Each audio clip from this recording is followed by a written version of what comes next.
Yes, you're looking at two back-to-back winners, but it gets even better because there's a third one right down here. 80 into 2K twice, and then 80 into 800. I think I misclicked 2 cents here, but you get the point. Julius Randle could have turned this into another 2K, but for some reason he was playing garbage time minutes and got 2 more assists in the last 3 minutes. It is what it is. But just to prove that this was all last night, you could see I put about 11 entries. This was the first one of the day, so Tuesday, November 28th. The rest are all from Monday and Sunday, and I'll scroll through all of them. For any doubters, you could see 11 slips I put in about if you count these. And the best part about all this is the Discord was eating right with me. You can see this is one of the slips I posted, the first winning slip, and then the 2 back-to-back ones here on Julius Randle, where he screwed us over there in the last 2 minutes, right here, and then the third slip that cashed was right here in soccer. So Discord's eating with me, premium success. You can see everyone is eating up right here. Roger, the coach, shout out to you. He also got the slip in. So if you guys are not in Discord yet, you're pretty much sleeping on, I think, the best Discord out there, but that's just me. I'm being biased. I mean, I literally send the links that fill in your entry for you. Just click it and it fills in the whole slip for you. Obviously, this entry is no longer available because it was from last night, but that's the idea. I send the straight up links. It doesn't get easier than that than clicking on a link and filling an entry in for you. And no, not every day will be like last night, so don't join expecting to see like a bunch of 6 flexes hitting every single day, but I am super transparent with the actual winnings. You could see here on Prizepicks last week, we did have 4 losing days in a row. First 2 days were cash, up 25 units in the first 2 days, but then we lost a lot of that back, got another one in. But after the first week, we're up 10.7 units on Prizepicks, up 10 units on Underdog. If you're playing on both, you're up 20.7 units, meaning if you're betting $5, you're being up at least $100 on the week. I mean, I charge $6 to $9 depending on which Discord you want to join. If you want Underdog picks, it's $9. Yeah, so yeah, you won't be cashing every day, but you'll be cashing pretty consistently throughout the weeks if you actually stay dedicated and join and play the picks that I'm choosing. Don't join thinking you're going to put 1 to 2 picks a day and start profiting. No, look, I put 10, 11 slips on Prizepicks. I put another 10 on 10 or 12 on Underdog. You have to be taking at least like 80% of those to see some long-term gains. So based on this recap, you can see I pretty much hit 4 6 flexes in the past 8 days of the Discord. So doing pretty well. So if you want to start tailing slips from someone that actually knows what they're doing and has proven time and time again that I know what I'm doing, the link is in the description. You could always sign up, join, try it out for a week. If you don't like it, leave. If you like it, stay. We're all winning here together, and that's the goal in the end. I want you guys to win. If I win, you guys are winning because you're literally copying my slips. So I'm not going to be sending bullshit. Anyways, we'll get onto the board for today. Before that, I will announce that since we did absolutely crush on the Discord last night, I will be giving away Discord spots again. I did this like last week. So 2 weeks premium for whoever comments on this video. I will put you guys into a wheel, but I'm going to be doing every 50 likes, I'll give away another 2 weeks. So if we get 100 likes, I'll give away 2 premiums to whoever comments on today's video. It's the only way I could really track who is interested in the giveaway, because then I could reply to you guys' comment. Sorry for the long intro, but we're going to get straight into these picks. And the first one I like, honestly, I wasn't really planning on showing this one right away, but it's right in front of my face for some reason.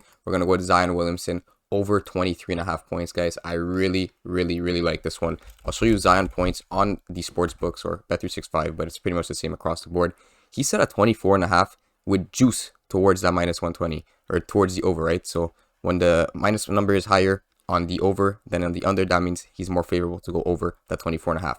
We're getting him at 23.5. So not only is it 24.5 juice towards the over, we're getting a full point extra.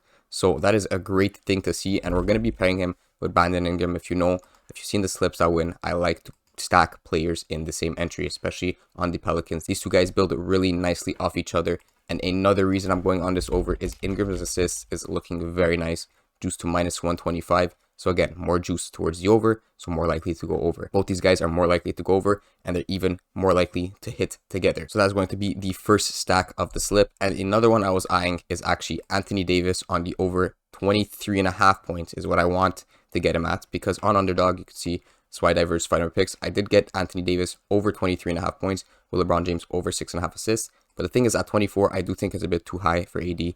I think 23.5 is a good spot, and I don't like that push potential on the 24. So I'm saying this in advance. If later in the day he does get moved to 23.5, I do like it. With LeBron James assists, LeBron James is juiced towards like minus 130 on the assists. So it's always a great stack that I like to take. But there's also the possibility that LeBron James is sitting out. But they've pretty much been like game time decision for the past season. I mean, he might sit out. If he does sit out, it's even better for AD points. So I'm not too mad about that. We would get the DNP on LeBron James. But like I said, only at 23.5. If you guys see him move, grab him. The next stack we're going to get into is a Wizard stack. We're going to go with Tyus Jones on the under 5 assists. Should have value quick on this one. He is juiced towards that over on the 4.5 at minus 150, which basically means about a 54-ish, 55-ish% that he'll hit at least 5. But to get that extra 6 assists is more unlikely. So I do like him for at least push potential.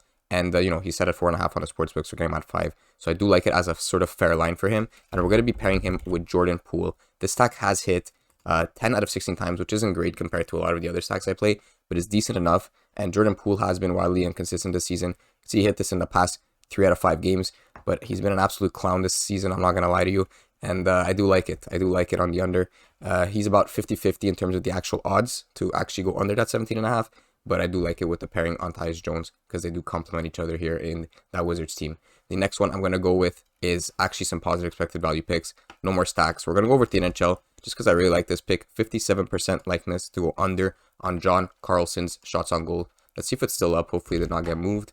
Yeah, John Carlson under 2.5 shots on goal. And we're going to end it off with just one more pick from the Lakers team.